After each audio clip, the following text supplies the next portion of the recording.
స్త్రీల ప్రాణాలను బలిగొంటున్న గర్భకోశ క్యాన్సర్ను ముందుగానే అడ్డుకోవడంలో హెచ్పివి టీకా అత్యంత కీలకమని పుల్లాల చెరువు ప్రాథమిక ఆరోగ్య కేంద్ర ప్రభుత్వ వైద్యులు డాక్టర్ శ్రీనాథ్ తెలిపారు. మార్కాపురం జిల్లా పుల్లాల చెరువు మండలంలోని కస్తూర్బా గాంధీ బాలికల విద్యాలయంలో గర్భకోశ క్యాన్సర్పై అవగాహన కార్యక్రమం నిర్వహించారు. డాక్టర్ శ్రీనాథ్ ఆధ్వర్యంలో జరిగిన ఈ కార్యక్రమంలో విద్యార్థినులకు గర్భకోశ క్యాన్సర్కు దారితీసే కారణాలు, కనిపించే లక్షణాలు, తీసుకోవాల్సిన జాగ్రత్తలు, హెచ్పివి టీకా ప్రాముఖ్యత గురించి వివరించారు. గర్భకోశ క్యాన్సర్ మహిళల్లో పెరుగుతున్న పరిస్థితిని దృష్టిలో ఉంచుకుని కేంద్రం, రాష్ట్ర ప్రభుత్వాలు ప్రత్యేక చర్యలు తీసుకుంటున్నాయని తెలిపారు. ముఖ్యంగా 14 నుంచి 15 సంవత్సరాల మధ్య వయసు గల చదువుకుంటున్న బాలికలు హెచ్పివి టీకా అందించేందుకు ప్రణాళికలు సిద్ధం చేస్తున్నట్లు చెప్పారు. మహిళలు ఆరోగ్య సమస్యలను నిర్లక్ష్యం చేయకుండా ప్రారంభ దశలోనే వైద్యులను సంప్రదిస్తే ఈ ప్రమాదకర వ్యాధిని నియంత్రించవచ్చని సూచించారు. ఇక ప్రభుత్వం అందిస్తున్న ఆరోగ్య సేవలను ప్రజలు సద్వినియోగం చేసుకోవాలని కోరారు.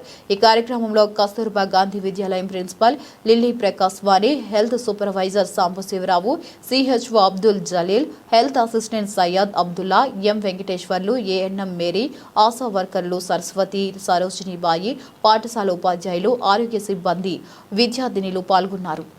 నమస్కారం. ప్రైమరీ హెల్త్ సెంటర్ పుల్లాచెరువు నుండి డాక్టర్ శ్రీనాథ్ మాట్లాడుతున్నాను. ఈరోజు ఒక ముఖ్యమైన ఆరోగ్య కార్యక్రమం గురించి మాట్లాడుకుంటున్నాం. HPV vaccination. ఇది రీసెంట్ టైంలో మన ఆనరబుల్ ప్రైమ్ మినిస్టర్ గారు లాంచ్ చేయడం జరిగింది. దీని యొక్క ముఖ్య ఉద్దేశం ఏంటంటే, మన ఇండియాలో second most common cancer in ఉమెన్స్లో సర్వికల్ క్యాన్సర్ అనేది ఉంది. ఇది సర్వికల్ క్యాన్సర్ అనేది హెచ్పివి వైరస్ వల్ల రావటం జరుగుతుంది. ఇది ప్రివెంట్ చేయడానికి మన సెంట్రల్ గవర్నమెంట్ నుంచి హెచ్పివి వ్యాక్సినేషన్ ప్రోగ్రామ్ అనేది జరుగుతుంది. మన ప్రైమరీ హెల్త్ సెంటర్ పుల్లాచెరువులో సోమవారం, మంగళవారం, గురువారం, శుక్రవారం ఈ వ్యాక్సినేషన్ ప్రోగ్రామ్ అనేది జరుగుతుంది.